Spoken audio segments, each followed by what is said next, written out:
Good afternoon, everybody, and welcome to our viewing audience and to our distinguished guests to the third in our series of 6 conversations on the future of public safety.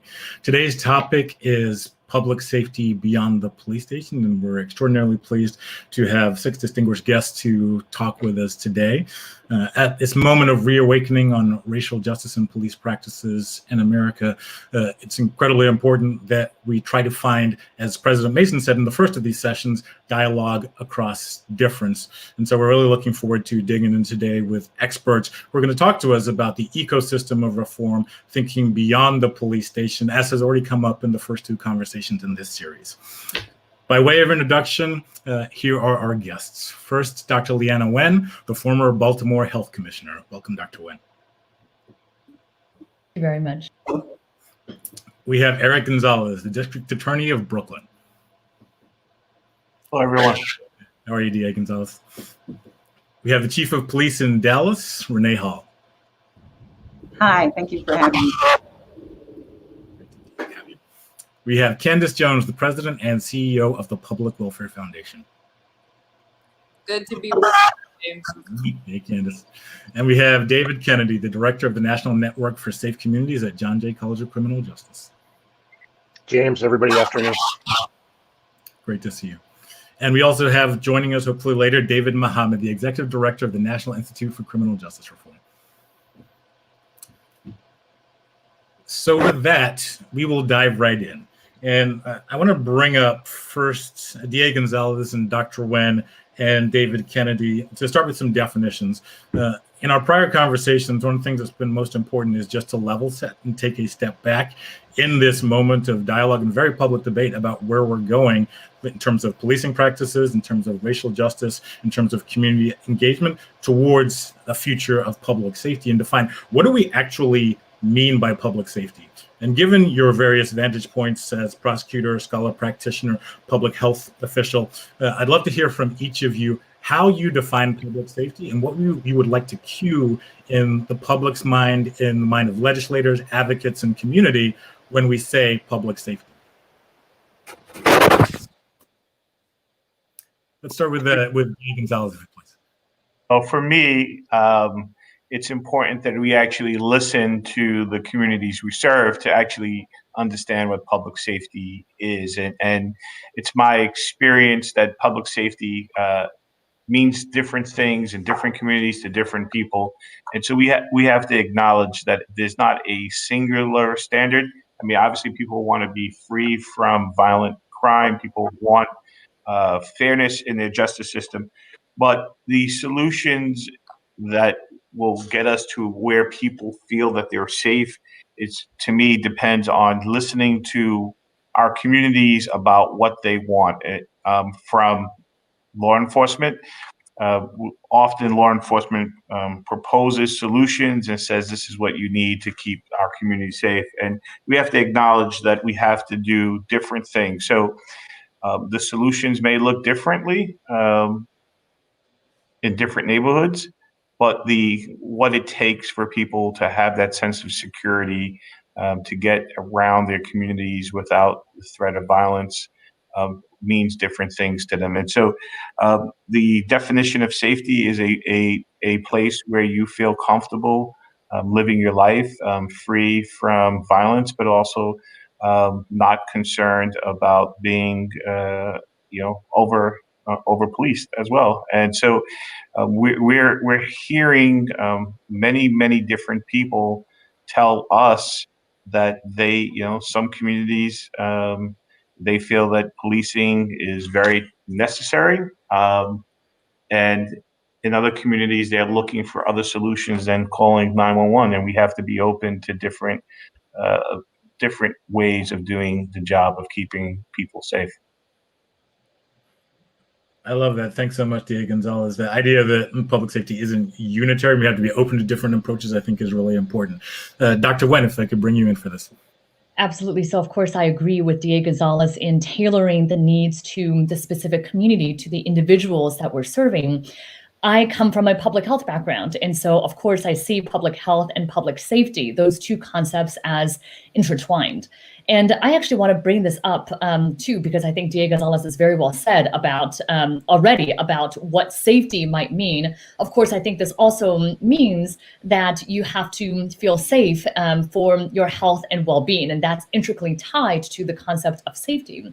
There's something in this conversation that I'm sure we'll get to later, but I just want to bring up about scope, because I'm an ER doc, and in the ER, we also have an issue that I think many people in the public safety and the policing space may encounter, which is that we feel like we are not only just doing the job that we are trained to do, as in we resuscitate patients in their time of need in the ER, but there are all these other problems with our society that we in the ER become the ultimate safety net. But we're often not resourced in order to do that, as in issues of homelessness, issues of mental health, issues of addiction. These are all things that, of course, there is a medical component and we need to address it from the medical side. But so much of how we got to where we are also involves failures in our society writ large. And we in the ER then have to figure out, well, how can we treat these patients who really need our help? I actually think it's a corollary to what many teachers face in schools, that in addition to being teachers, so many people have to also be social workers too. And we see this with policing as well, that there are so many issues that are failures of society that ultimately get pinned on police officers to address these issues. And so all this is to say, because public safety, public health have to do with all these other issues, everything is intertwined, but it also means that we as a society have to do a better job of thinking through what is it that we mean, how can we work in partnership, and how do we ensure that those who are the most vulnerable don't fall through yet another one of our cracks. I love that. The ideas of scope and resourcing, and then also partnership, are themes that have already started to come up and that we definitely want to dig into today. Thank you, Dr. Wen. And David Kennedy, it would be great to get your perspective here. It's a real pleasure to be in these conversations with really good people, because it lets one say what they said. So what they said, absolutely. I am fundamentally a violence prevention person. That's what I've always focused on. That's what my national network at John Jay focuses on. And the traditional frame for violence prevention has essentially been, people should not be vulnerable to, not be afraid of their family, their neighbors, people in their community. That's right. It is also incredibly important that families and neighbors and communities not be afraid of their government.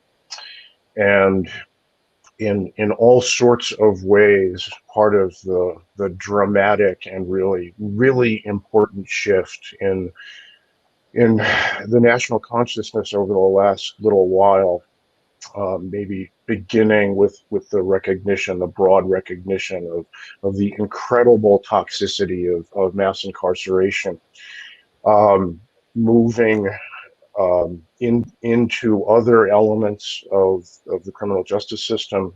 DA Gonzalez is part of a very conscious new generation of progressive prosecutors who are focusing profoundly on the harms that can be done by those offices into this national moment of outrage around police misconduct and police violence.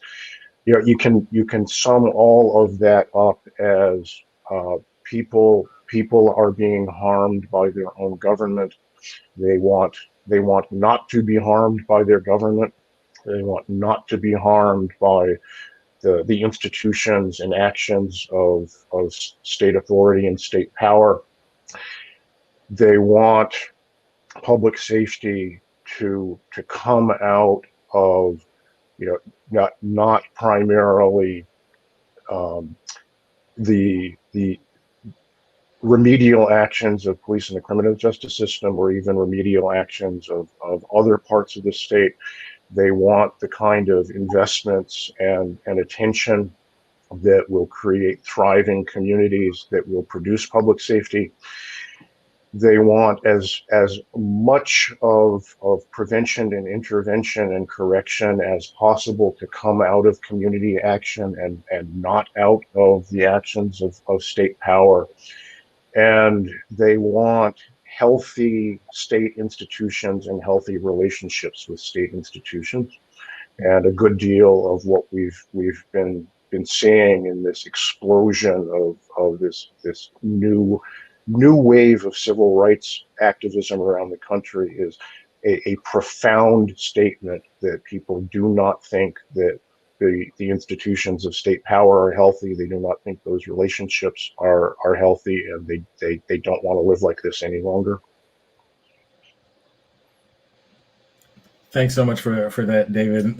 The idea that people shouldn't be afraid of their government, violence reduction and fear reduction, and then healthy institutions, relationship to healthy institutions, and the fact that so many feel that our state institutions are unhealthy is a critical piece of this puzzle. And I actually want to pick up on that with Chief Hall, with Candice, and David Muhammad, if we can, to dig in on, as David termed it, what we're hearing from communities right now. And would love to get all three of your perspectives on what you're hearing in your respective positions as advocate, police chief, president of a philanthropy. What are you hearing right now in terms of community need, and how do we start to think about meeting those needs? And let's start with you, Candice. Okay, good. Listen, I want to answer that question. I'd love to start in part by responding to what the last group said, which is, I think, just as a framing answer, I think it's so important to say we all know what it feels like to feel safe in a community. It's a place where, there are thriving businesses and restaurants, where roads are paved, where the evidence of investment is really clear. That's sort of when we're all walking down the street and we're saying, oh, I feel safe. That's what happens. And the truth, so that we just get really frank, is that we know that too often in urban communities of colors, and also sometimes rural, white and impoverished communities, the evidence of that investment is lacking. Because none of us, I think, have ever felt particularly safe just by being able to visibly see a mass collection of law enforcement. Like, that is not the thing that I think we all think about when we're describing what sort of what makes us safe. And so I think a lot of what we're seeing right now is this tension about communities that, by and large, for a long time have seen that underinvestment and therefore over-reliance on one system, which is our criminal justice system. And so I think it's going to be really important as we move forward, and so much of what we're hearing from our grantees and partners is sort of increasingly this clamoring call for meaningful investment. And I think some folks are funding it in a way that says what they want to see less of, but increasingly you're also seeing people start to articulate what they'd like to see more of, which I think is going to be critically important, and frankly that I also think will be something that systems leaders, myself and I know David Muhammad as well, former systems leaders, who have really turned the tide and work that they've done, have also been big champions of saying it is as much important for me to have a handle on the purview of my department or agency, but also to be really strategic about how I advocate in that systems role to ensure that investment goes to these other places where, without a strong continuum of care, we are in the best position to do our jobs. I love that. Two things I take from that we know what it feels like to feel safe. Previous panelists framed it as this is not rocket science, but it's incredibly hard to do. And that I think is important to keep front and center in our conversation. The investment in systems and the connectivity between systems, and actively making sure that we do have that institutional dialogue is so important. Chief Hall, can I come to you on this one? Yes, I thank you. And I just am grateful to be a part of this panel today and a part of this discussion. I want to kind of piggyback on something Candice said, as well as Dr. Nguyen. And Dr. Nguyen started with scope. And so when we talk about the scope of law enforcement, public safety, community, I think we need to figure out who describes what. What is the scope of public safety for the community versus what is the scope of public safety for law enforcement? Oftentimes, the community's expectations and what the design of law enforcement was intended to do are totally different. Right now, law enforcement has 3 core competencies. That is responding to our calls for service, making sure that we're servicing our communities, addressing crime both proactively and reactively, and investigating crime for follow-up and bringing those individuals who commit crime to justice. But we have been tasked with everything from mental illness, homelessness, animal control, youth. We have so many responsibilities. It's like being a jack of all trades. When you're a jack of all trades, you're a master of none. So we have so many responsibilities in law enforcement that we are responding in a way that allows our community to feel over-policed. And that's because we have not, as a society, dealt with the core issues of crime and safety. It is statistically proven that poverty is a direct correlation of crime. Yet the only person at the table, or the only entity at the table, is law enforcement. So we're forced to be in those communities that have high volumes of crime, stressing and over-policing. At least that is the perception of our community, that we're providing that over-policing when that is our requirement. Our communities, our elected officials are screaming, there's drug dealing, there's robbery, there's shootings in our areas, and we're required to be in that space. But we recognize that there has to be other resources, jobs, education, training, opportunities in order for there to eliminate the need for police in that space. And we recognize that these are areas that are communities of color. And so the challenge for us in law enforcement is making sure that we're addressing all of the concerns, and we're the only ones at the table addressing all of those concerns. We need our elected officials, our clergy, our business owners, our philanthropic companies to come to the table and identify the core systemic issues that lie within crime and disorder that disrupt public safety and quality of life, so that we can address those needs that are directly related to policing, and all of the other concerns are addressed in the much needed manner. Until we do this, police are showing up to mentally unstable individuals with tools on our belt that do not allow us to properly respond. We show up with mace, with tasers, with batons and guns. And if that is not the outcome that you want from mental illness, a mental health call, or a homeless call, then why are we the first responders? Why are we there? And so who's going to help the police to allow for a great quality of life, or better public safety for law enforcement? Because we are responding to things that we shouldn't be. I think if you ask any police chief across this country, what would we rather be doing? We would rather be doing that which we were created to do.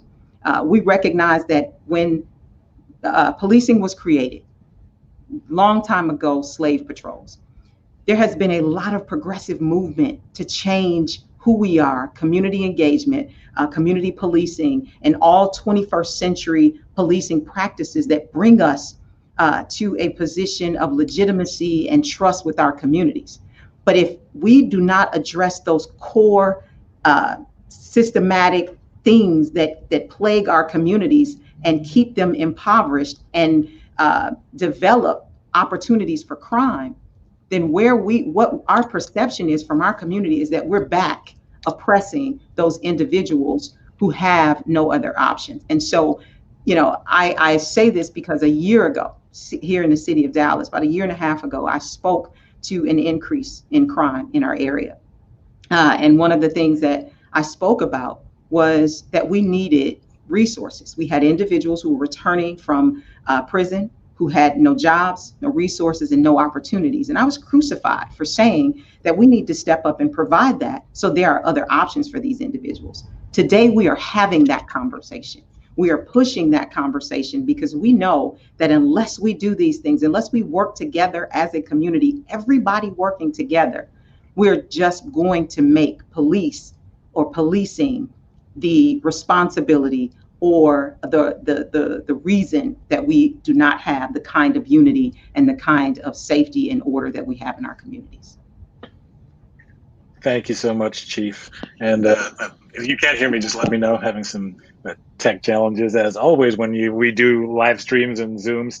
But I very much appreciate all of those points, in particular the idea of scope being different for law enforcement and community, because that's the conversation we want to unpack. We've been talking about policing for decades. As long as there have been police, we've been trying to deconstruct what policing is, how we do it better, and how we make it equitable, particularly for Black and Brown communities who have disproportionately suffered from police violence, poverty, being in food deserts, and not having the resources to live a healthy and thriving life. And so in coming to you, David, I'd just like to get your follow-up and comment on this, because I think we want to really dig into what Chief Hall just put on the table. What does it take to have a thriving community such that we can actually get to a conception of public safety that works for the community? Yeah, I mean, I think these are very good points in terms of, how is the community a co-producer and even a lead in terms of public safety? And the other challenge is we have very different notions of what public safety means. What is community safety? What is neighborhood safety? And to Chief's Hall point, and counterpoint in Sacramento, Chief Hahn, who's been out front and saying the police should not do all of these things we've been asked to do. And we've asked law enforcement to do too much with too little. But the other part of it is we also can't pay pennies on the dollar for community organizations, community services, community members to pick up the slack, if you will. So there must be real investment in developing community, in addition to developing community services that replace or become alternatives to what law enforcement has traditionally responded to. And those are slightly different activities or efforts that both need to be funded at scale. And so in terms of looking at what law enforcement is engaged in, that they should no longer be engaged in responding to non-criminal calls, responding to cold case calls, dealing with noise complaints and animal issues and homelessness and mental health issues that are completely not criminal. There is a large slew of types of calls for service that law enforcement respond to now that they shouldn't, and that largely, at least the leadership in law enforcement, no longer want to do. And so then we have to look at, well, what are the appropriate community responses? Obviously, everyone's talking about Cahoots from Eugene, Oregon, and replicating that model.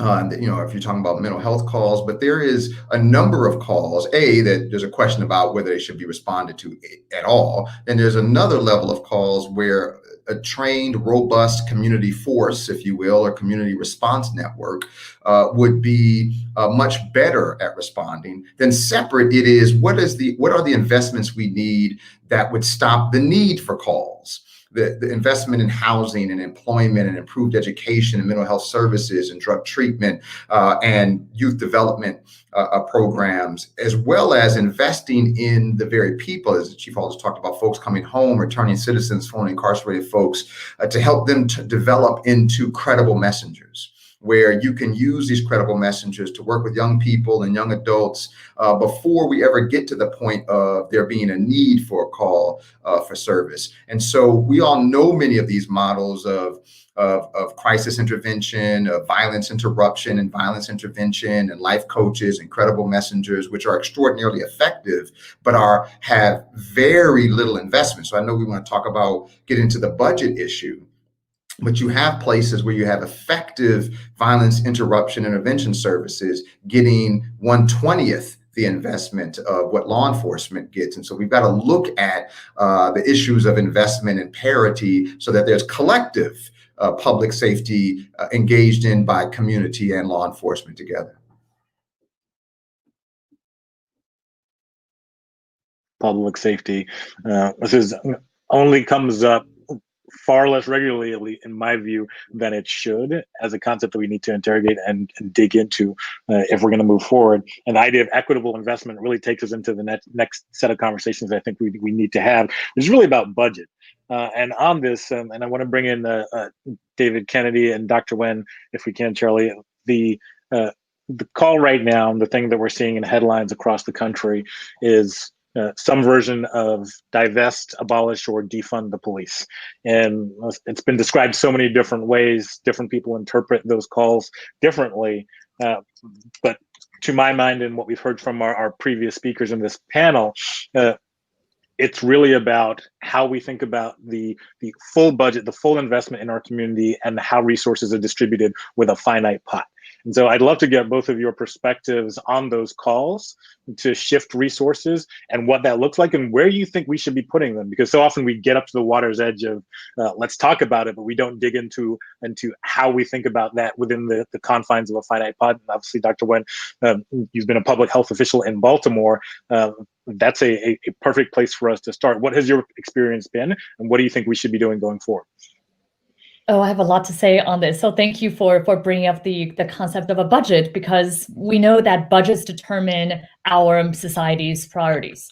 And this is a good place for us to go. So I want to tell you a couple of statistics and stories.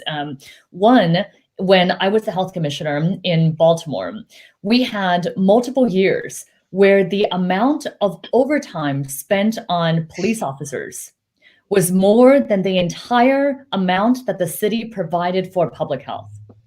I just want to say that again, more on police overtime than on the entirety of public health, which when I was the health commissioner, public health included not only mental health, but maternal and child health and senior centers and animal control and disease prevention and the opioid epidemic.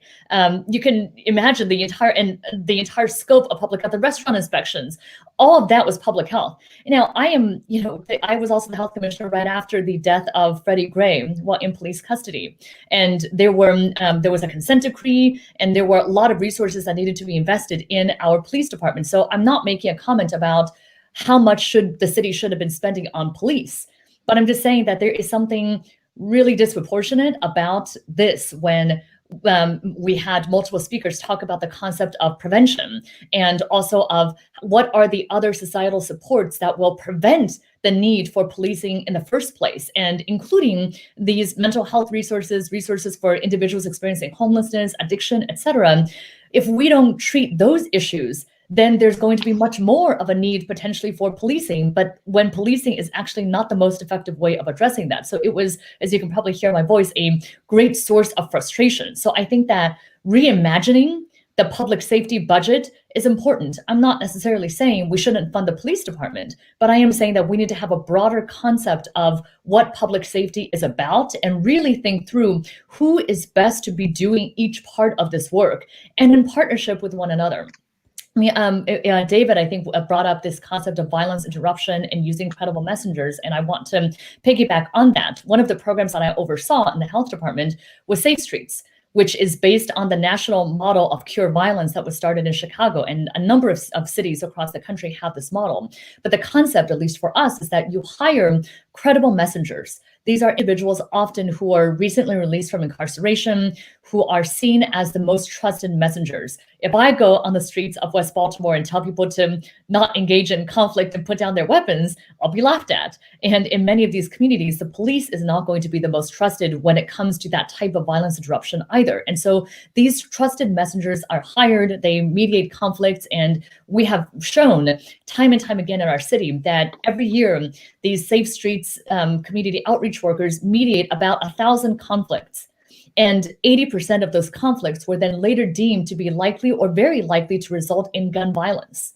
Multiple of our Safe Street sites went through over a year without a fatal shooting, even when sites around them, the areas around them, went through some of the worst times in our city's history when it came to violent crime. And so all this is to say that this is a proven model that people cite all over the country as something that's effective in reducing violence and reducing the traditional need for policing, if you will. And yet, time and time again, this program came within weeks of losing all of its funding, of having all of these individuals for whom this is a reentry program as well, of having all of these individuals potentially lose their jobs and their livelihoods too. And I think this is why I'm very frustrated at where we are when it comes to thinking about this budget. And I think we need to really think through who can do this type of work. We really need to think through, for example, the idea of the mental health crisis team. A number of people brought this up. Well, I think this needs to be done in partnership. It would not be responsible for me to send crisis workers who are unarmed to conflicts where maybe there are armed individuals who are experiencing mental health crises. You need partnerships. And I think there needs to be a much better reimagining of how do we treat addiction as the disease that it is, rather than incarcerating people with a disease. How can we also have programs that work, that draw upon all the resources of society, so that ultimately we are going as upstream as possible, investing in our youth, while also recognizing the many demands that our police officers, as I think Chief Hall very well said too, that they are also under heavy demands, and therefore must also have the resources to do their jobs. I appreciate that. The reimagining the public safety budget is a great subheading for our idea of reimagining the future of public safety. I think that's so very important. David, if you could, please tell us about the national network and your work and how you think about the concept of resourcing appropriate interventions that are non-police interventions in terms of public safety, public health, and violence interruption.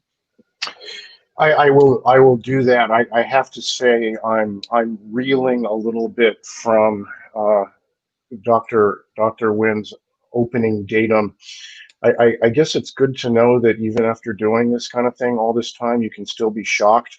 I did not know that fact about BPD overtime versus the city of Baltimore public health budget. That is genuinely shocking.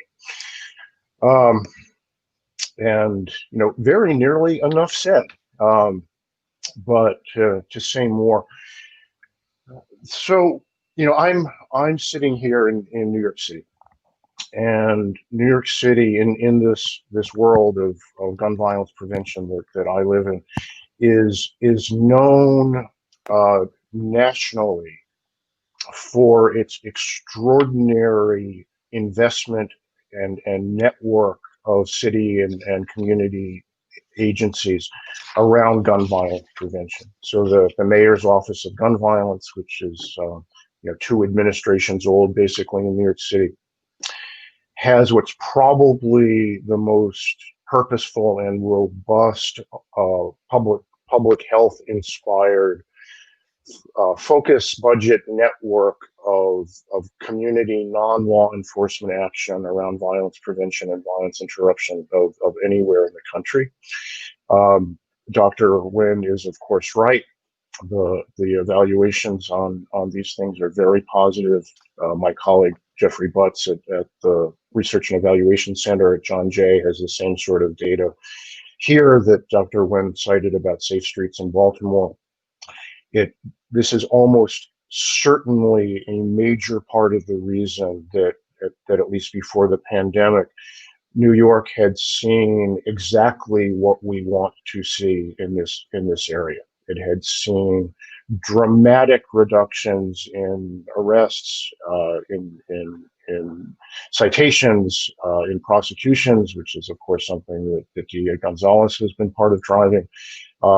Jails down, prisons down, everything on the criminal justice side is down, and violence in New York City had continued to plummet to the point that again, before the pandemic last calendar year, a city that once saw 2,250 homicides a year had seen less than 300 in calendar 2019.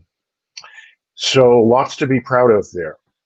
And to Dr. Nguyen's points, stated another way, this extraordinarily important national leadership commitment that New York City has made to non-criminal justice violence prevention boasts a budget of about $35 million.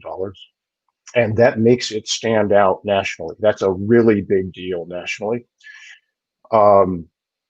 NYPD's budget is $10.5 billion.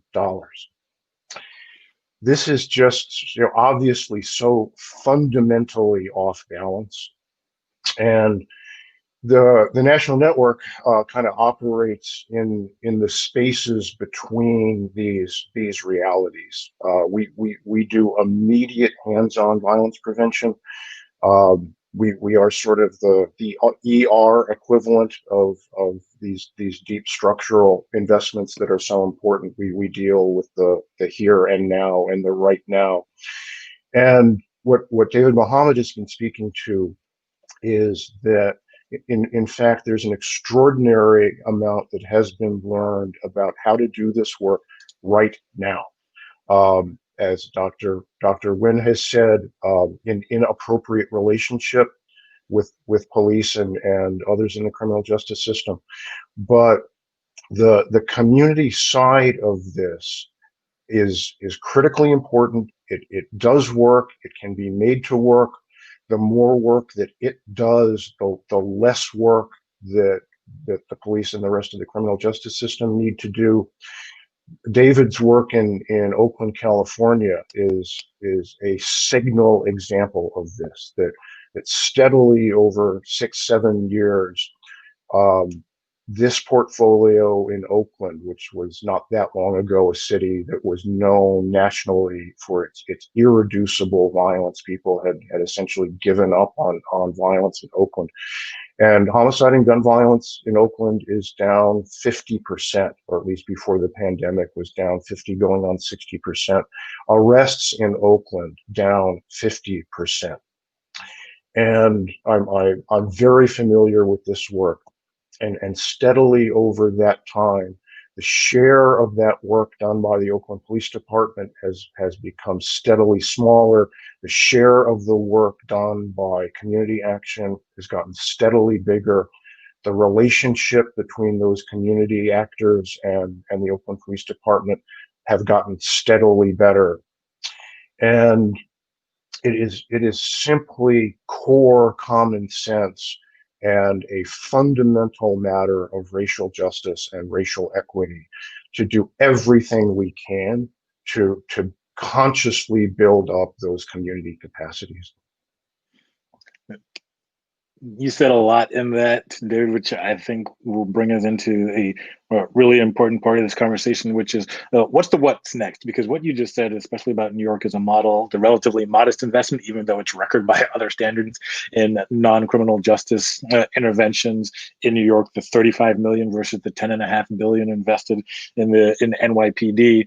What we want to do on these conversations, and this was basically why John Jay and Noble came together, is say, how do we get from here to there? So I'm going to come back to that in a second, but I want to bring in DA Gonzalez and Candice, if we could, because I think it'd be great to hear from the funder perspective about budgets and how you're seeing a public welfare foundation, Candice, the question of investment and making up the gap and operating in that space between that David just identified.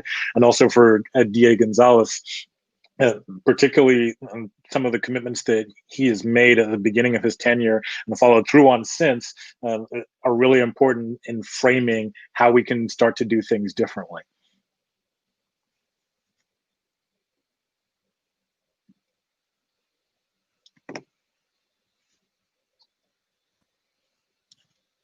Candice, if you can kick us off, that'd be great.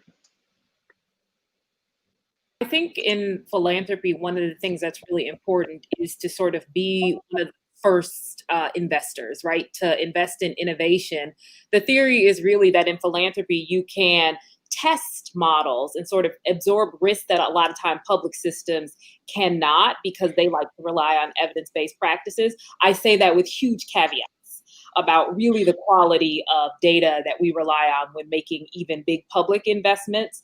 But that's at least the theory we're all operating under. And so I do think it's really important for philanthropy to be willing to support some of these innovations and to support them in a way that sort of proves out a test case for jurisdictions that are thinking about doing something differently, that something different is possible. I think what's also really fundamentally important, though, is that we look at what exists. You know, I'm going to leave David Mohammed some runway to talk about the incredible work that he has done in Oakland. David Kennedy talked a lot about the innovations that have happened in New York, but frankly, there are other places where those things have also happened, right? Also in LA, while you saw a decline in crime and people being committed, at the same time, you saw a really significant investment in a continuum of care. And so there are multiple jurisdictions where it's like these two things existing in tandem, you actually see the result that we say that we all want. So it's really important to note that. And I do think that philanthropy should be doubling down on that. We have, especially in the space of criminal justice and criminal justice reform as a field, focused for a very long time on sentencing policy and reform, which has been critically important to getting us where we are now. But so much of the framing has been about what we want to see less of, right? We want to see less Black men dying at the hands of police and the very systems, and not exclusively police. Having run a correctional system, I know that beyond the places where those videos are available, there are also existing horrors. But we want to see less of that, less of these harsh penalties that we don't think actually net us the result that we want. And we want to see more investments in things like Credible Messenger, in innovations that I hope the DA will talk about, like common justice and these alternatives, because we actually see data, Common Justice and the Alliance for Safety and Justice, that shows that actually victims of crime, would engage in some alternatives if they believe those alternatives were available. We always fall back on these ideas that the communities are asking for these things, the communities are asking for these things. And I don't think that that's untrue, but the truth is that if you're thirsty and somebody gives you a dirty cup of water, it's all you have to drink, you're going to drink it. But I think if you have been given a myriad of options, as we often see in more affluent communities, it's also like safety is not something that hasn't happened yet as we rethink it. We manage to deliver it to affluent communities in this country every day.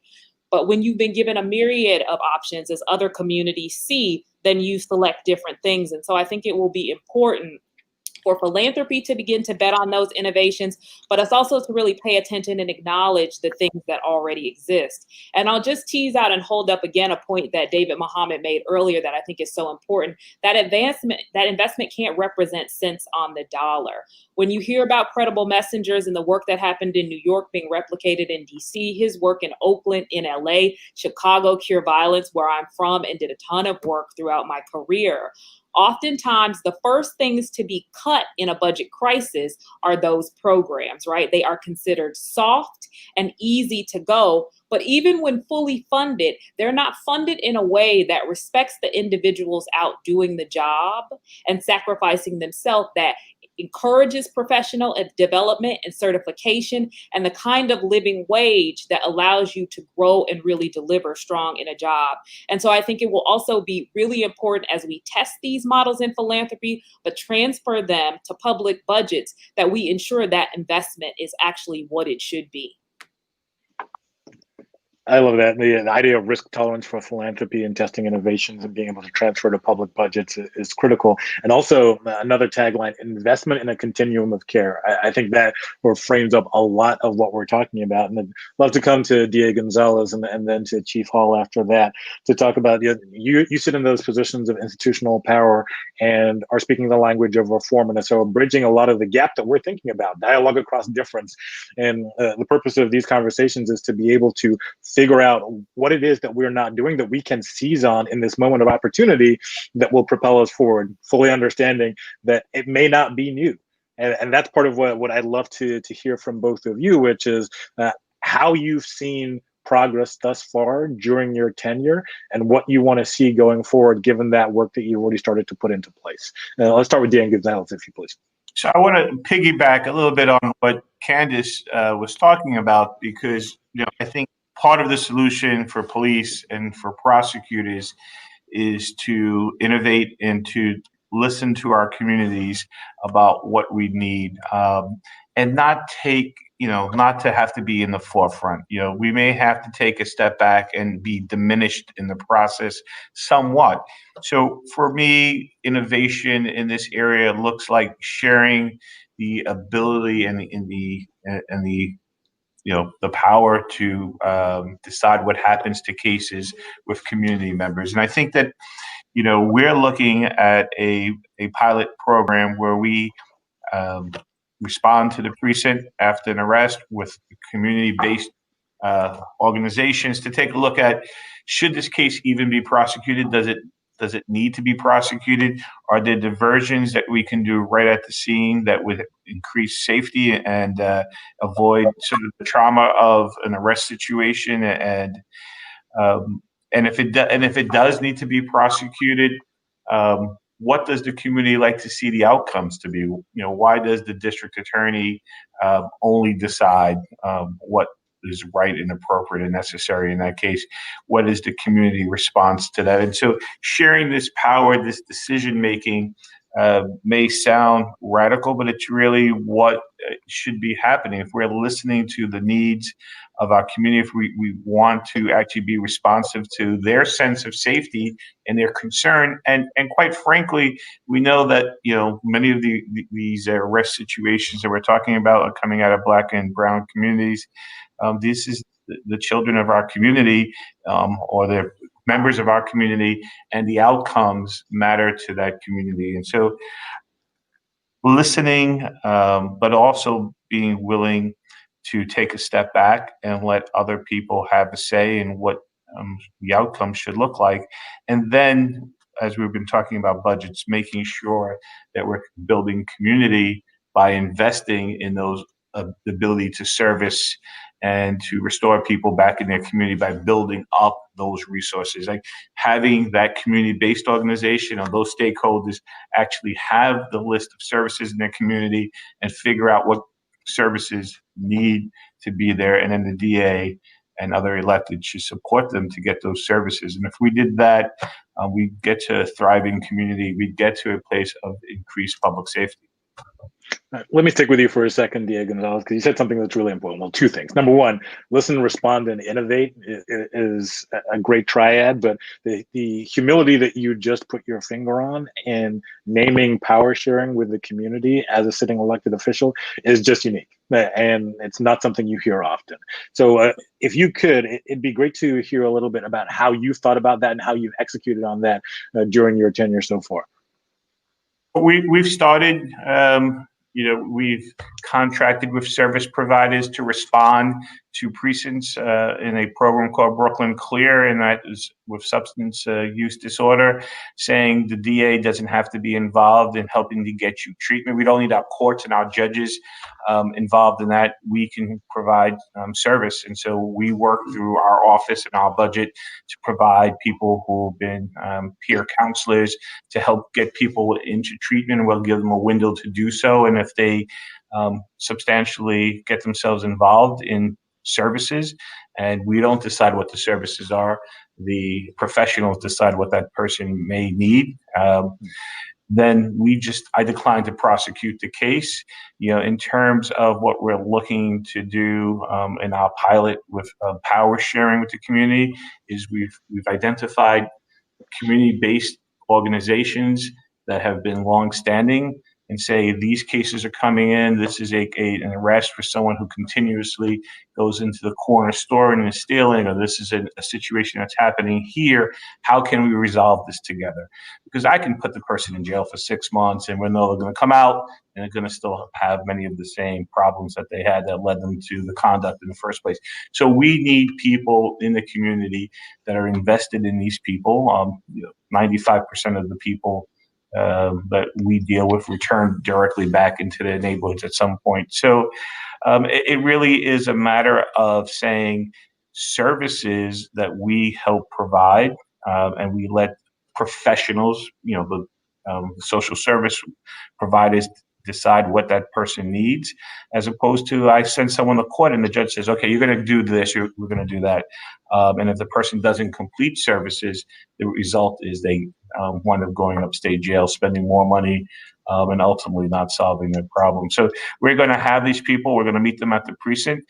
Some of those are going to be direct decline to prosecute for promise of services right there. Some of them are going to be, we're going to move forward with the case, but we're still going to look at services. And in some cases, a traditional prosecution model may be necessary in that case, but those are going to be decisions that we share with our community members. I'm really grateful for those insights, and especially for our viewing audience to hear directly from you on how you're thinking about that kind of community engagement and power sharing, and especially the declination to prosecute, which is such a powerful tool and underused by so many district attorneys. That is just a wonderful set of insights. Chief Hall, if I can come to you for some reflections on the same question, as you sit the chief of police in a city of 1.3 million people, when you frame up where we should be going and how we get from here, our current moment, our reawakening and another reckoning on racial justice and police practices, knowing all that we know and all of your expertise in law enforcement and your community leadership, what is the gap between where we are now and where we want to be? I think you may be muted, Chief. I'm sorry, I was muted. Thank you for the question. I do want to acknowledge DA Gonzalez for the innovation. We started this particular portion of the conversation around defunding or reimagining. And I don't support to defund the police, but I do believe in reimagining because it is everyone's responsibility to ensure public safety. And I acknowledge DA Gonzalez because his budget is being used to ensure that there are alternatives to incarceration and or supplementing what the police department is able to do. And that is the premise around reimagining. It is not just falling upon policing for the responsibility of ensuring equality and quality of life for our communities. Everyone plays a role. Everyone's budget is as equally important to this process as law enforcement. And so we all must come to the table. We all must sit down and acknowledge what are the fundamental responsibilities in making our individual communities more safe. They are as diverse as we are on this panel. And so with that, everyone has to come to the table and make sure that that's a focus. Now, what I am not saying is that it is that the police departments don't have a responsibility to relinquish some of our responsibilities as it relates to responding to these things. Here in Dallas, we have a Right Care program. It's a partnership with our a philanthropic group, some of our private entities, and our mental health professionals, our Parkland Hospital, as well as our fire department, which puts clinicians in our 911 center and creates a Right Care team that is dispatched to mental health calls to ensure that they get the proper resources. That is a collaboration of everyone being at the table, the right people at the table, the right people putting in their resources. It is incumbent upon our elected officials. It is incumbent upon our businesses, our clergy, everyone to ensure that the resources that are needed in a community are actually there. So I do commend the DA for the things that he's doing. And it's up to us sitting in this seat as a police chief and being responsible to not only the police department, but every member in this community. We must ensure that everyone has a seat at the table and everyone is heard about what their specific needs are. And then we all work together to ensure that those needs are met.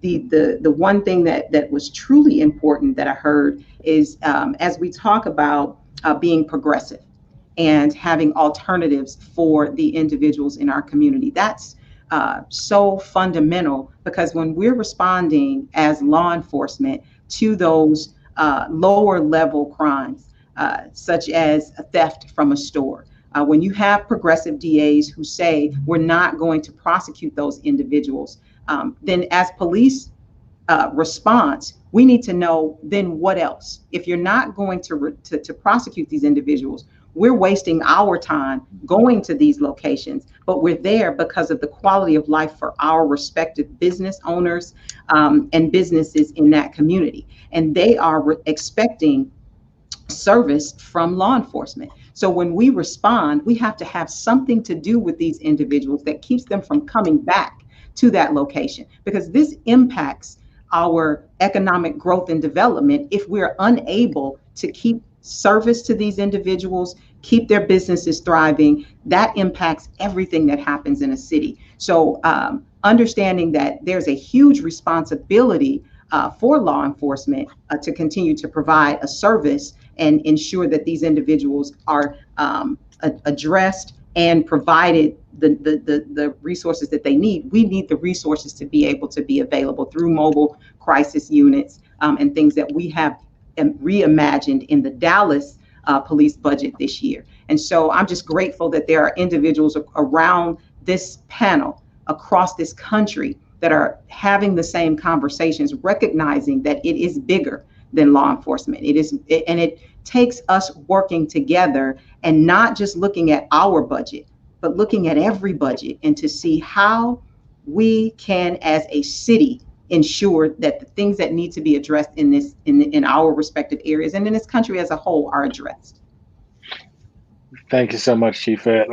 In particular, the idea that you need to have that something else if we're not prosecuting or we don't want police as first responders is really critical, and especially something we haven't talked about a lot about yet, but the collateral effect on the economy and that in order for our cities to continue to thrive, it's not just the moral imperative to do policing right and for it to be just and fair, but the collateral consequence to not just families, but also businesses that are the lifeblood of our economy is something that we haven't talked a lot about yet, but I appreciate you raising and bringing into the conversation. I actually want to bring in Dr. Wen before we get back to David Mohammed, because Dr. Wen, I know you have a heart out at 5.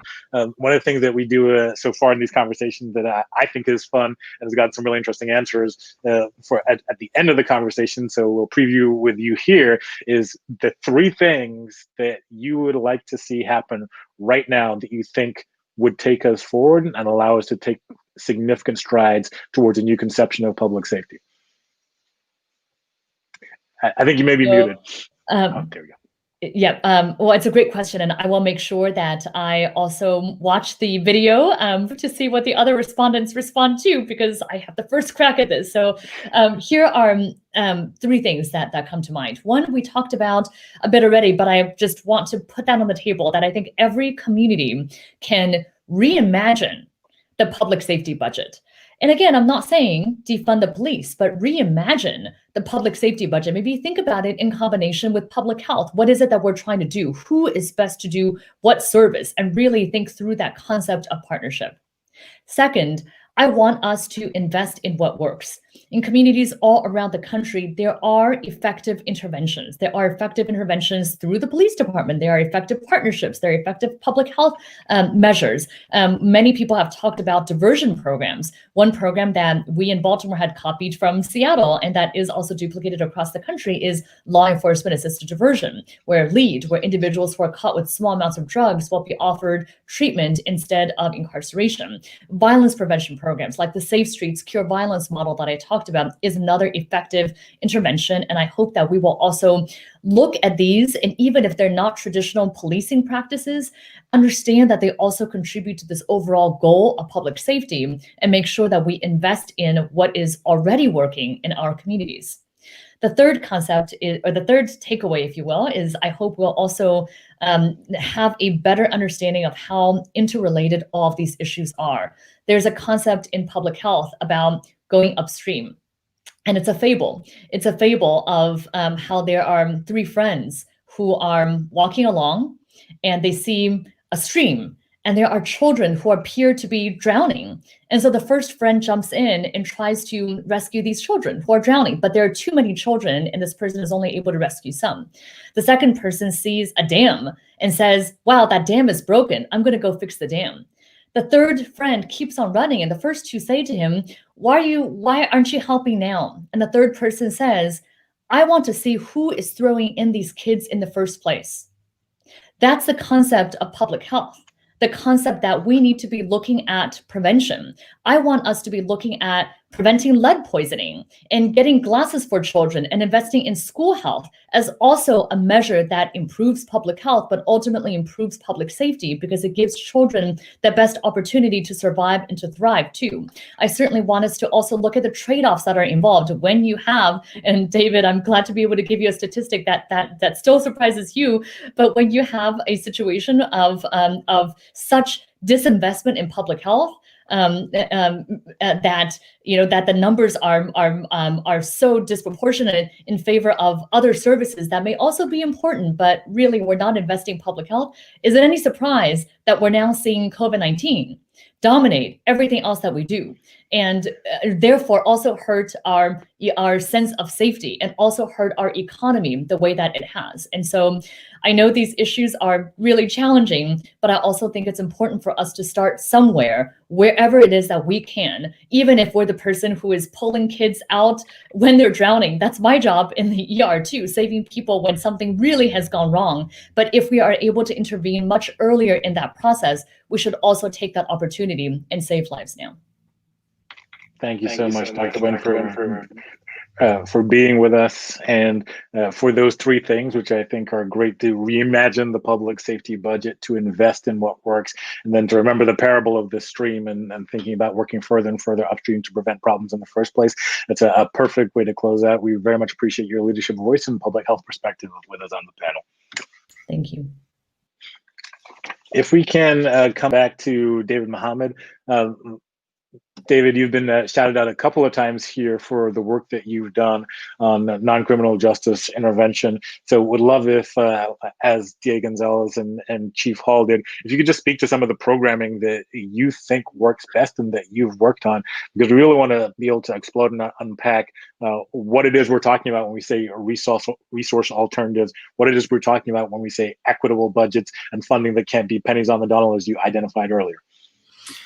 Yeah, so a couple, and I'll try to go quick because I think there's a number of lessons or things to glean from some of the work that we've been able to be involved in. And I'll talk specifically about Oakland. My organization works in many cities around the country, but we're based in Oakland, and I've done a lot of different worked on a lot of different strategies. Number one is the gun violence reduction strategy, ceasefire, where we have taken many of the principles and the extraordinary work laid out by David Kennedy over the years, and we use that as a base foundation and built on it with other programs and services and strategies. It's really a four-prong approach of using data to identify people at the very highest risk of being involved in gun violence. We can do that effectively.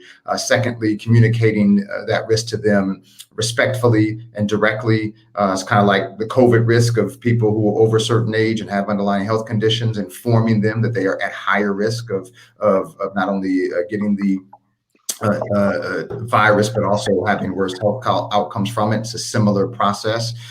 Third is connecting them to an array of services, supports, and opportunities, an intensive array of services, supports, and opportunities, and not expecting initially that someone is going to go from the highest risk person in the city to tomorrow gainfully employed and problem free, but understanding that we're first giving them a relationship, so that the discussion of credible messenger we talked about before is connecting these folks to somebody who's going to have a relationship with them, and then they use that relationship to gain influence with them, and they use that influence to help the decision-making process, and they use that to help folks have better outcomes.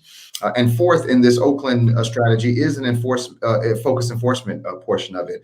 And in fact, in Oakland, what we have done is said that's where enforcement should focus its work is around the gun violence. And in any city, it's actually a small part of what law enforcement responds to and focuses on. And so with some success in being able to reduce the footprint of law enforcement, as David Kennedy mentioned, we have had actually a 2/3 reduction in the amount of arrests over the past 7 or 8 years, while having a 50% reduction in shootings and homicide. And so that has been an effective strategy. The funding, the services side of that has been funded out of an innovative approach. It's an approach actually that the Public Welfare Foundation highlighted in an incredible video that they produced, which is a voter initiative that funds $10 million a year in violence reduction services. There's a separate fund for prevention services. This is specifically for intervention, near-term reductions in violence. $10 million a year. That same initiative actually gives the police $12 million a year and gives fire $2 million a year. and it was approved by voters twice, a 10-year initiative, and then it was renewed for another 10 years. So a very innovative approach there.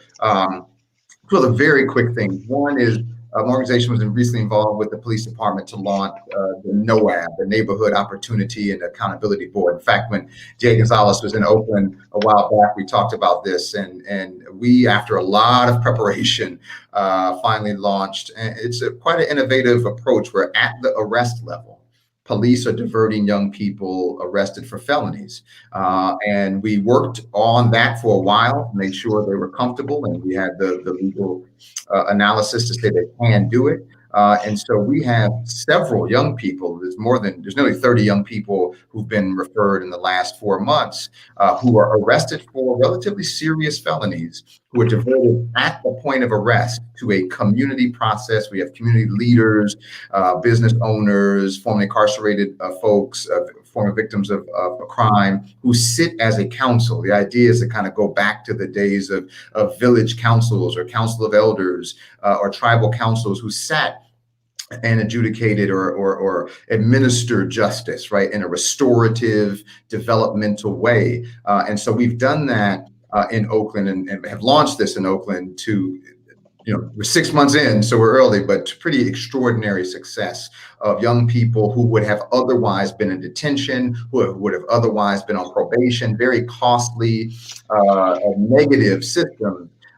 6 months in, we've had 0 rearrests and a very community-based process.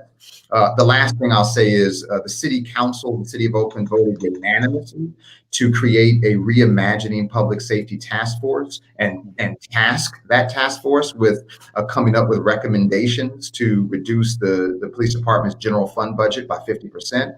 And then after doing that, they asked my organization to co-lead that process. And so we kicked that task force off last night, 17 extraordinary commissioners. And so we have a process up until April of next year to produce several recommendations to the city around more community-led public safety initiatives.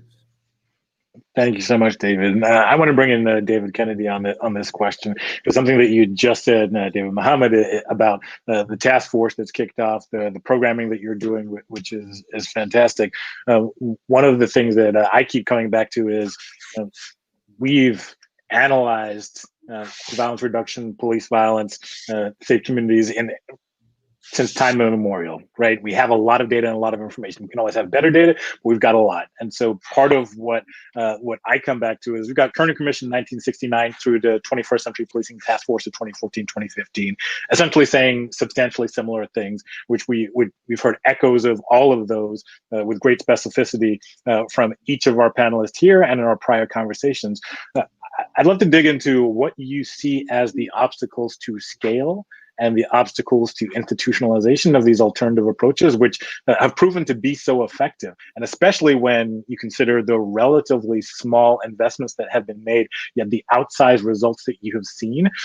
What is it that creates that chasm between seemingly the right path that you would expect a lot of support for and investment in, and the fact that we're still having the same conversations we've been having for decades about what it takes to create a safe community?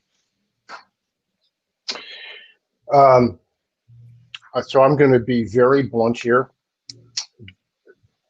Please. These issues and outcomes that we are talking about are not the weather, right? They don't just happen. These are the results of people making decisions, and it is those decisions that have created the world that we live in, that we're talking about, that everybody essentially finds so unsatisfactory. And it will change when the people who are elected and appointed to make these decisions start making different decisions. But this isn't complicated. Yeah, David Mohammed and I are part of a dedicated national community that's been doing the sort of work that he's just talked about for decades now. We've known for a very long time that it works.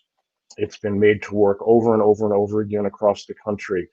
And for the longest time, over and over again, those extremely successful initiatives were allowed to founder and fall apart. And David and I and the other people in this world were repeatedly asked ourselves, how do you institutionalize this? How do you keep it going? And we took that on. We thought about all sorts of structural and metric and accountability. We killed ourselves to try to keep these things going. And what we should have realized all along is the answer is when people whose job it is to do this work care enough, they will keep these things going. And that has, in fact, turned out to be true in this portfolio over decades. As elected and appointed folks have taken this seriously, the work gets done. And so this is about especially elected officials. It is about legislatures and mayors and presidents, city councils. It is about the appointed officials of city managers and police chiefs and people who run these city agencies. If they decide they want to do something different, then different things will happen. And that of course makes it fundamentally a political question. It's about what is expected of them, what they feel accountable for. And that's why the current civil rights moment is so incredibly important, because it is making people who felt that they didn't have to care about this realize that they have to care. The polity will not accept anything else. And that is tremendously hopeful. I appreciate that so much, David. Like the idea, these are fundamentally political questions, and that all of the incredible work that you and everybody else on this panel have done over the course of your careers exists in direct relationship to our elected and appointed officials and the decisions that they make. And for that reason, I want to bring in Candice, if we can, for a perspective on this, because you run a correctional system, you've had to deal with budget season, and when it comes to criminal justice administration, would love to get your views now on this moment and the reality that David has surfaced about our need to move forward, but the fact that this goes directly through the filter of political decision making. That's something that we don't often bring into the conversation about policy and practice, but I think is really important for us to acknowledge and discuss. Yeah, no, I definitely remember those budget seasons, which frankly, as Dr. Wynn pointed out, policy is made in budget. There's no question about it. You see administrations every day issue press releases about lots of things and, hold conferences, and then the action just sort of fizzles and goes away.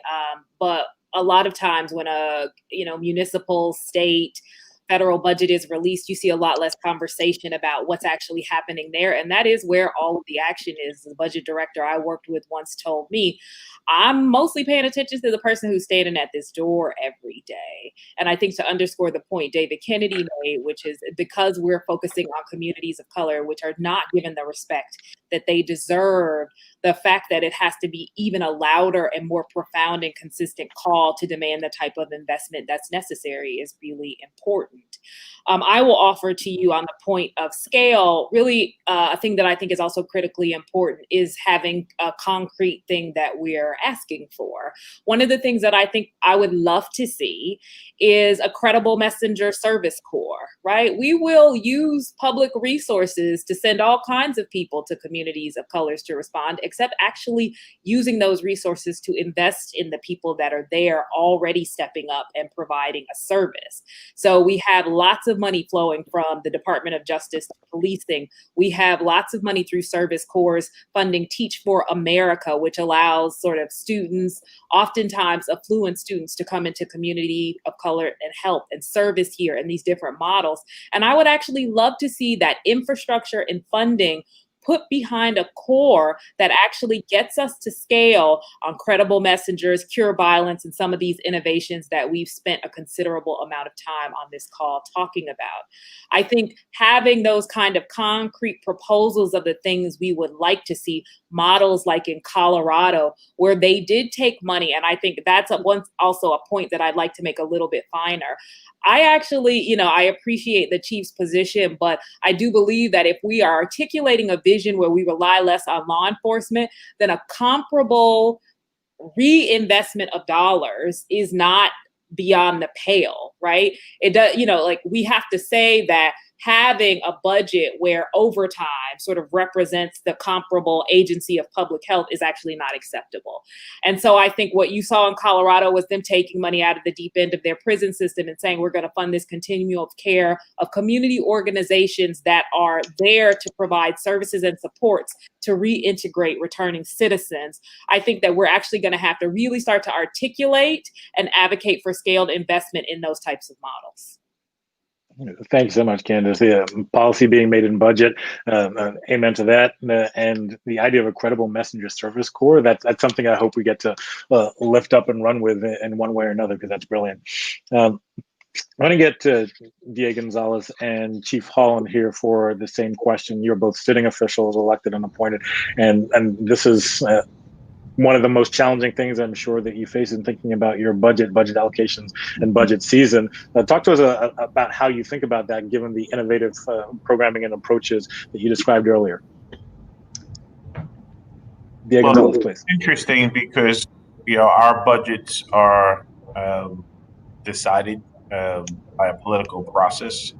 We have a request that we make, but there's very little room in our budgets for innovation. And so it does become a matter of, what your priorities are and what you're looking to do with it, because at least currently, especially in this climate that we have right now in New York City, we've had to give back money, and money has been taken away from the agency for other purposes, but we don't see those investments going back into the communities that we service. I've looked at my budget and have made decisions to fund things directly through my budget, much to do with young people and adolescents, and not just sports. We do some of that as well, but doing things to keep them in school and after school. And so there have been monies that we've put aside from the budget, which is really taxpayer dollars, to do things that may be considered traditionally out of the role of the district attorney's office. But there's also been money that we've taken from our communities through enforcement actions that have come out of forfeitures and other kind of seizures, and those monies have come really at the expense of the communities where those incidents took place. And so those monies are what I use to fund a lot of the activities that we're doing, because if we recover a certain amount of money that comes out of illegal, drug operations or, money laundering, and there's a lot of ways that this is happening.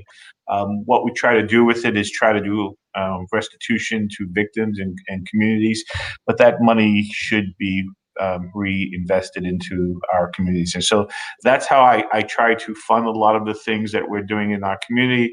We've run a number of programs very directly that I think people would say, well, that's not really what a DA does, but SAT prep and trying to just get our young people, out of the justice system.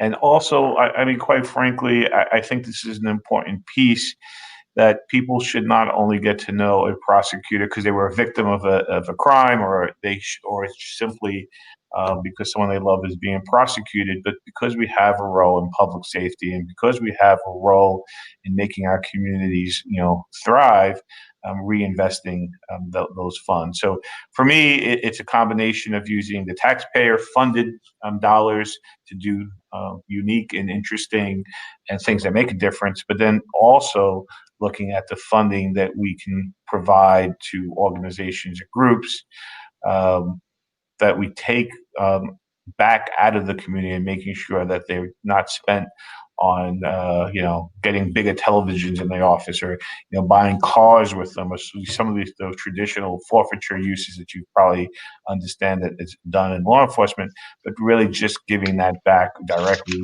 to community programming and community functions. That's really helpful. And it sounds like a version of the listen, respond, innovate, but in the budget context that you talked about earlier when thinking about your interventions and how you think about managing your office. Chief Hall, the same question to you as well, please. So thank you. And just to piggyback off of DA Gonzalez, we do, our budget process is a political process.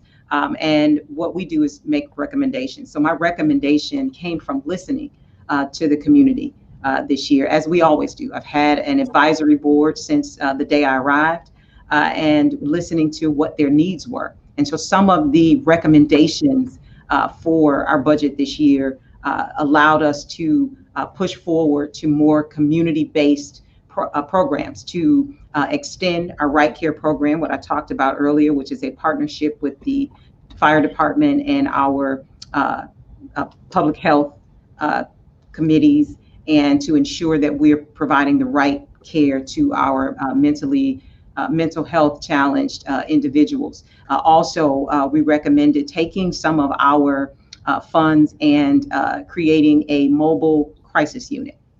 Our mobile crisis unit would answer those calls for service that oftentimes come directly to the police department of individuals sleeping on the street, or homelessness, and those resources would go to provide individuals to respond to those locations and provide the resources, or connect them to the resources that they need, taking that responsibility from the police department. They would take the monies associated with that. We would regain our capital, which is our officers, to be able to divert them to priority one calls for service.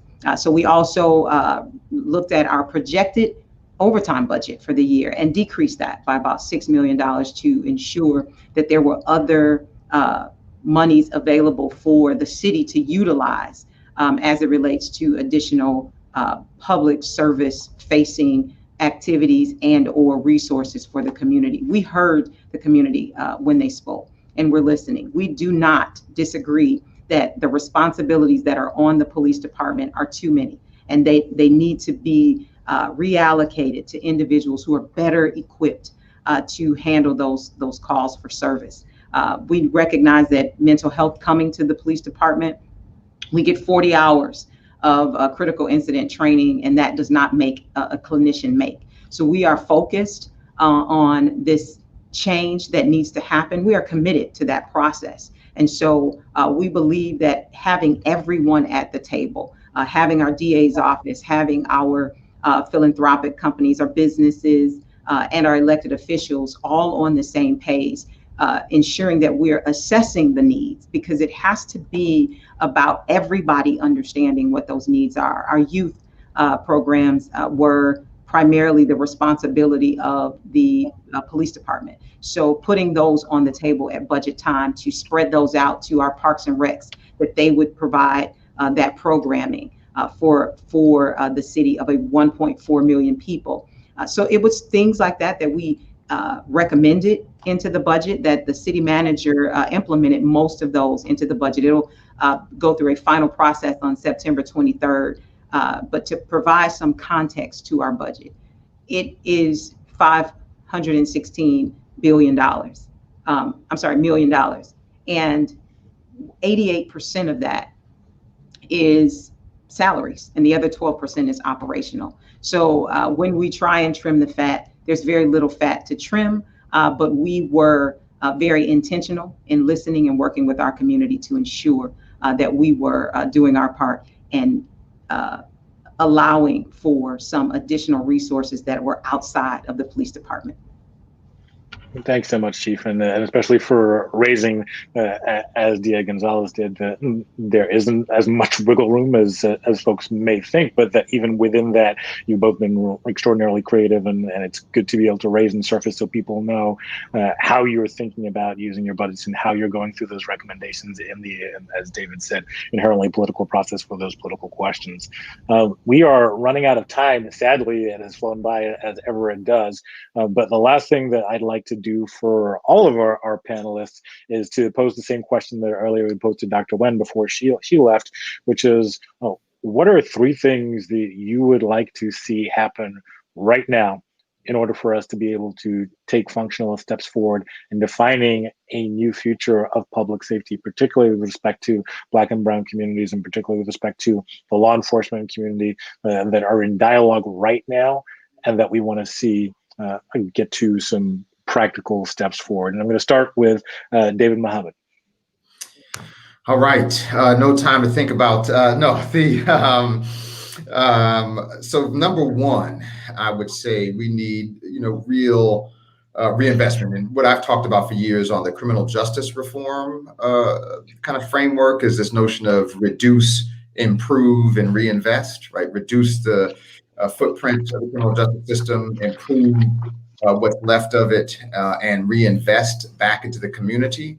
And so that is not just about police.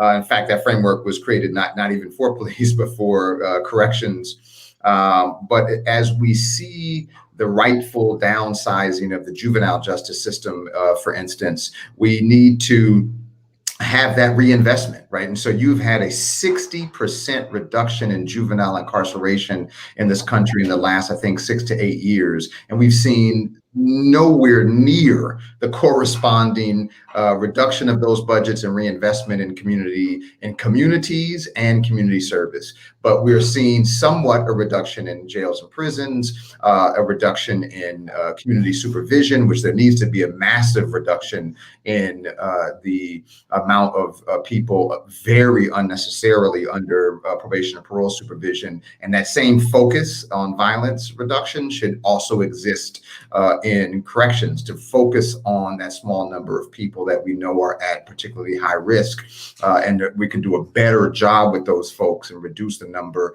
of unnecessary and ineffective correctional involvement, and reinvest that money, not just continue to stay the same size or go back to the general fund, but to capture those savings and reinvest into effective community-based services, as well as into community development.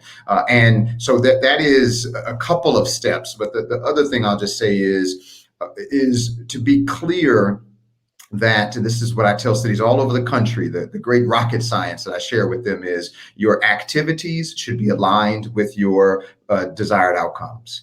And as simple as that might be, so often we don't do that. We say we're going to reduce gun violence in the next 12 months, and so we're going to start a mentoring program for middle school students. And a mentoring program for middle school students is awesome, but it will never get you violence reduction in the next 12 months. Or we're going to reduce mental health challenges, and we're going to take a bunch of folks with no mental health training, right? So we really have to match our activities with our desired outcomes. And the last thing I'll say is to repeat that we have to have real investment, not pennies on the dollar. Invest in the community intervention that we know is right at scale.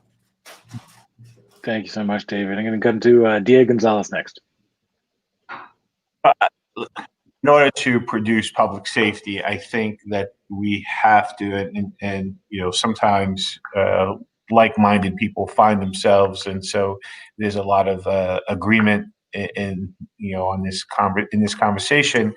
But in general, we have to let people understand that public safety is not automatically increased by using jail as a primary function to achieve that goal. That in many instances, and often, the use of jail does not keep us safe. It actually causes more problems, and in many ways keeps us not safe.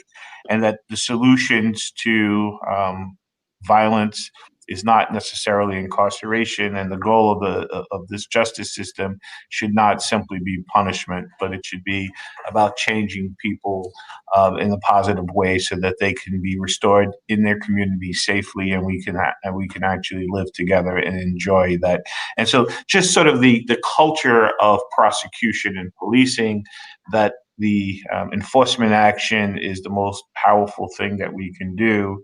I think that has to change in culture, and really related to that is the sense that there has to be people have to be treated with human dignity in our justice system. Much of the you know the sentiment that the justice system doesn't work is simply because how people are treated, from the moment that the police encounter happens to what my assistant district attorneys are doing in the courtroom and that lead up to incarceration. Those things matter. The trust in the justice system is often based on how we interact and how we treat with people, and that we have to always be mindful that these are our brothers and sisters. And if we're thinking of them as others, which often we do in law enforcement, we think of them, it's us versus them, we're failing. So I think that those are the things that I think are really incredibly powerful. For me, the culture change aspect in the district attorney's office is, and part of my Justice 2020 initiative is that jail in the Brooklyn DA's office is considered a last resort. It's often, for me, considered a failure, that we could not figure out any other solution to what we're dealing with than simply seeking jail or incarceration. And that has to be a more fundamental understanding that the community has, because as we're looking at the politics of the time, and it was mentioned earlier, the only options that, the reason why there's so much, we want them arrested, we want the police to come, we want the police to take this enforcement action, is because we have not given communities other alternatives.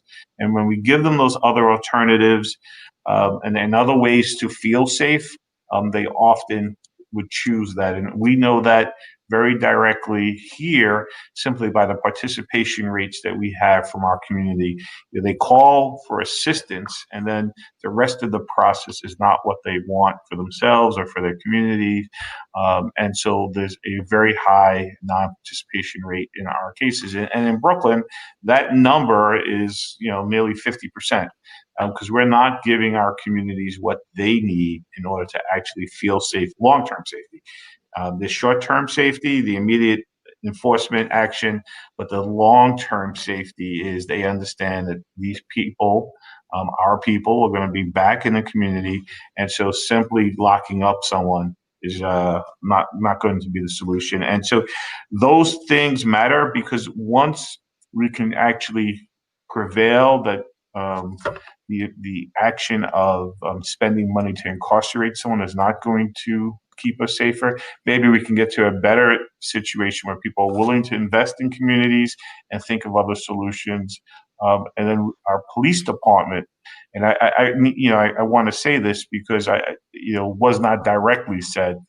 Our police department is a very important mechanism of public safety. And so it has to have the opportunity to focus in on drivers of crime and the other things that they need to do to keep us safe, and change the narrative that the police department is responsible for all these other things that they're not designed to do. Thanks so much, Diego Gonzalez. I want to get other folks in because we are ever so slightly over time. David Kennedy next, if you please. Sure. So you asked for 3. I could give you 30. I could give you 300. All of us could.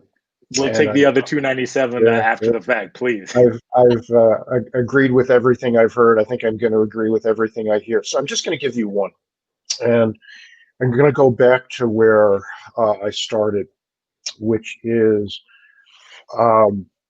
the people have voted with their bodies, and they have said, we do not see the police as legitimate. We do not want them in our communities. And as the police will tell you, the police in many communities are effectively the government. They are the state 24/7, a phone call away. They are effectively the government in the daily life of our communities. And if the government in the life of our community is not seen as legitimate, if it is not felt to be legitimate, if it is not wanted by the people, we will never ever get this right. And if we don't create public institutions, not just in public safety, but more broadly, but in this conversation about public safety, if the role of the state is not seen by the people as legitimate, we will never ever get this right. Thank you, David. Chief Hall. I think you may be muted. I keep doing that. I apologize. As Dr. Kennedy said, we could go on 300, but the three that I believe are the greatest. We're at a pivotal point in society for change. And so what's greatestly, well, the most great that we can do is partner. Partnership is ideal right now. You know, in this country, it's either you support the police or you support Black Lives Matter. And there is no in between. And until we can have the conversation that they are both equally important, and we have been fighting since the beginning to ensure that the Black Lives Matter, which is a powerful movement, which has always existed, whether it was called BLM or not, that it has always been a key factor for every one of us here on this panel today, that until we get to the table, sitting down, talking about what's important and a clear message about what each of us need to move forward, we can't move forward. Understanding that until the politicians, elected officials deal with what the key root causes of crime are, and that is understanding that there is a direct correlation between poverty and criminal activity, that the police department will still be seen as the oppressor, because our responsibility is to be in those communities where crime is. And as a police chief, it's very difficult when you're held responsible for crime and the reduction of crime for you to put your resources where crime is not. So until we do those things and identify that we have to deal with the root causes, because police deal with the effects, until we deal with both of those things simultaneously, we're never going to be successful. And then police departments across this country have to deal with the fact that we have to change. There is a need for us to change culturally. How we operate today has a direct reflection of how we've operated for many years. We have training that tells us what we should do. When someone escalates, we should escalate further. We need to move to what we could do and alternative solutions. We have been focused on it's important for our safety and for us to go home. It's about you as a police officer. We have to change that to it's about two. It's equally important for us to go home, but it's also important for the individuals that we come in contact with every day to be safe and secure after this encounter. There's change that needs to happen all across this country in every police department. And you have police chiefs across this country committed to that change. And so we need to make sure that the two sit at the table, the partners sit at the table and understand the commitment to change and what the community actually wants to see changed in those communities, and do it. Thank you. Thanks so much, Chief. And Candice, if you would close us out. So much. It's tricky, right? Because there's so much rich stuff here. So I'll try to be as succinct as David Kennedy was. I talked about the service corps. I'm going to leave on what I think is really important, which is sort of like a reframe for the work, and a reframe, frankly, even in the context of this conversation. So I think one thing that I would love to see and think is important is a sort of reclaiming of the word safety, which we have allowed to become synonymous with law enforcement. But I really believe each of us, if we were asked, even individually, having spent significant portions of our own careers in that work, would not define things that are synonymous with suppression and incarceration. It is not actually what we think makes safe when we are sort of reflecting personally. Because I think that reframe is going to be important. I think it's important for the movements that are happening, but for even this work, because actually by reframing what safety really is, it forces us to acknowledge these other systems and types of investment that we think are critically important. The second thing is, I think it is important for systems leaders to have resources and discretionary resources that they allocate appropriately. But I really do think, as David held up, it's incumbent on us all to be advocating loudly and ferociously for reinvestment. A system leader changes. I've had a job, don't have that job now, right? And you cannot control into perpetuity that someone else will be quite the visionary and leader that you are. And so making sure that we actually have infrastructure investment that will allow community reinvestment into the future will be so important. And then lastly, what I'll say is that, I think in the field, we have to be careful of framing these conversations that we're having as progressive, even us. And the reason I say that is because so much at the core of what we're talking about is actually equity. I foreshadowed this earlier. We are trying to provide for communities of color the kind of safety and supports and investment that we have been providing in affluent white communities forever. So I think we just have to be very careful about how we think about and talk about what we're doing, because the danger in that is actually not acknowledging the true realities that exist in tandem right now.